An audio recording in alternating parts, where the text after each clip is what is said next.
Welcome back to economics. We have been talking about different types of money. We've mentioned commodity money, which is an abundant commodity that has a tendency to lead to inflated prices, commonly used as a medium of exchange. Then we talked about representative money, money that represents a commodity that some entity holds in store. Think of the gold standard that the U.S. economy once was on. And now we're at number 3, fiat money. The definition of fiat money is money that has no gold or something of substantive value backing it. On page 192, I'm reading to you, fiat money came into use when governments took over the function of issuing money. Many governments confiscated their nation's gold and then passed legal tender laws that required businesses to continue to accept receipts that had no gold backing them. All money in the United States today is fiat money. If fiat money is not backed by anything, how does it function? Well, we need to answer that question. The functionality of fiat money, letter A, we have to have faith that others will accept the money that we have accepted. Imagine if you go to the store and you try to pay the cashier with your money and they refuse to take it. Not only you, but they refuse to take anyone's money. And then every store refuses to take money. What good would our money be if no one accepted it? The answer is it would be worthless. And letter B, the limited quantity of money that exists. Imagine if you could go home and print out your own money. Now, we've imagined this scenario before, but imagine the danger now if everyone could do it. Very quickly, our economic system would collapse due to too much money in circulation. So, fiat money works when there is a limited quantity of money that exists. Letter D, measuring the money supply. How much money exists in the U.S.? Have you ever thought of that before? Well, it depends on how you measure it. The first measure of the money supply by economists is called M1. Definition of M1 is it measures only money that people can immediately use. Measures only money that people can immediately spend. Some examples of M1, paper and coin money held by the public. Traveler's checks, checking accounts. So that would include like having a debit card. As of the year 2016, M1 accounted for just over $3 trillion. Then we have M2. Definition of M2 represents money that consumers could immediately spend, so in parentheses, write M1, plus all money that is available to spend after a short delay. This might include things like savings accounts, small denomination time deposits, and retail money market funds. As of 2016, again, M2 accounted for almost $12.5 trillion. If you are curious about the current measure of the money supply, check the Federal Reserve website for yourself. Letter E, creation of money. If a nation is using gold coins as money, its money supply can grow only if its gold supply increases.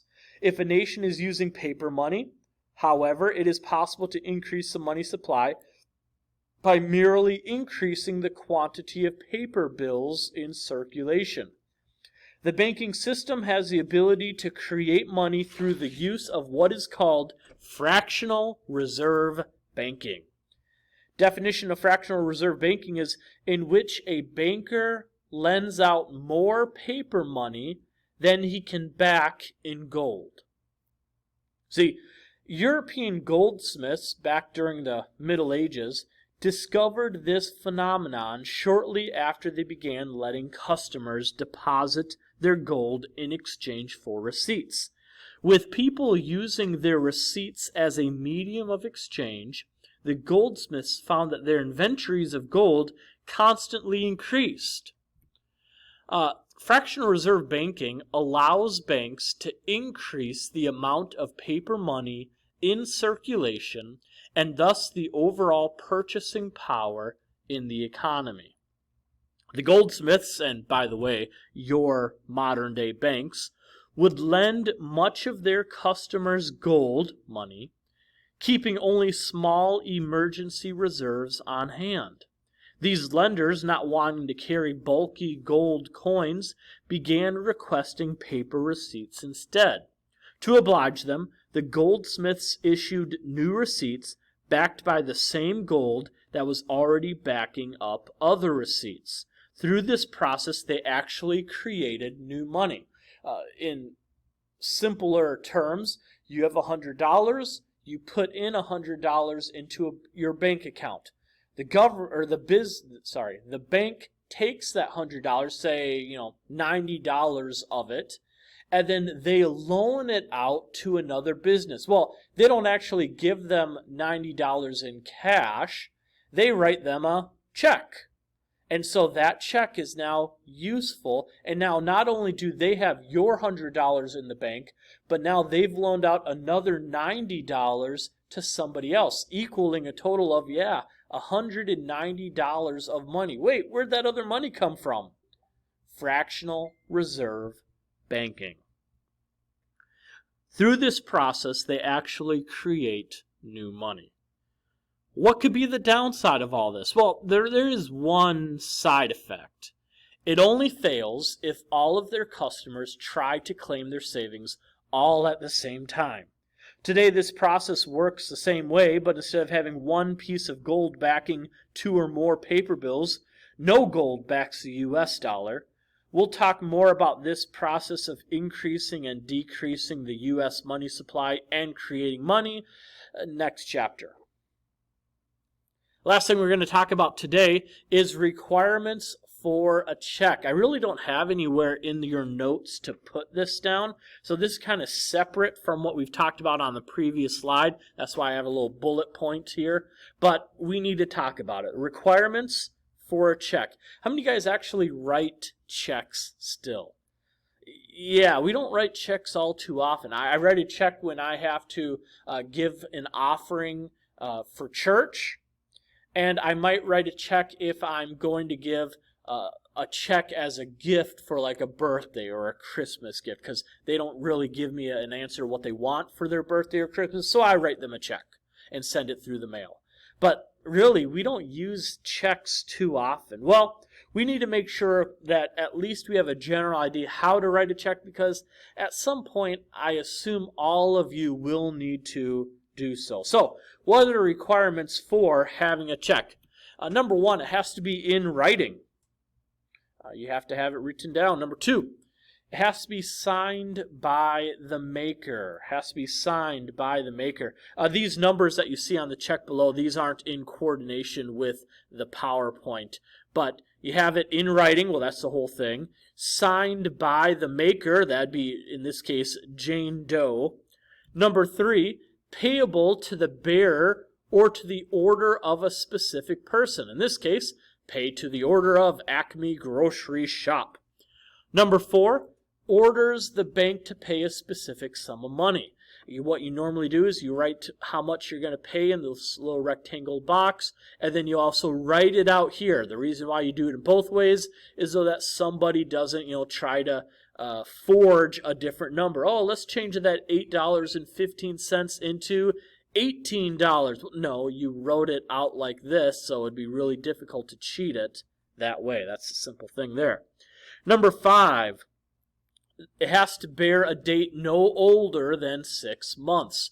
So you have the date up here as to when you do it. That's why one of the things that was going on at the turn of, in the year 2020, some people were warning, hey, you guys got to make sure that you write the full date out, 2020. Don't just do, January 1st, 20, because someone could say, 2013, and then it would make the check unusable. It has to be within 6 months of the recorded date.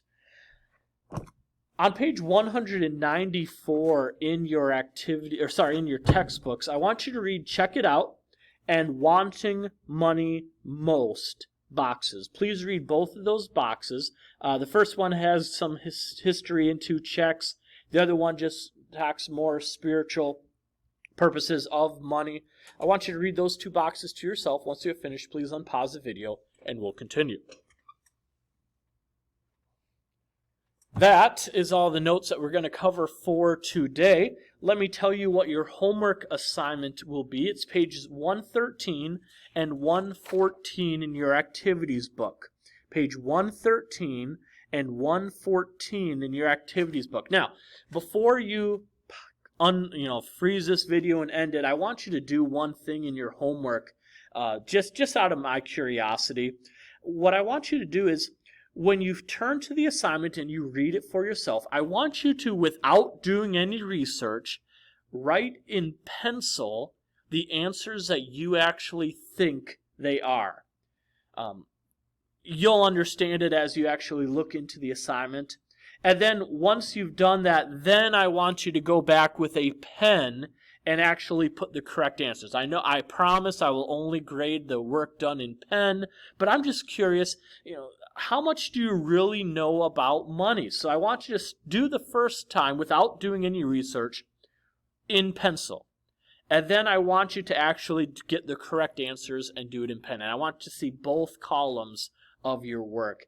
This will also be proof to me to see how many of you guys actually watch these videos and listen to the instructions that I give. Hope you all have a good rest of the day. Be good, do good. Bye.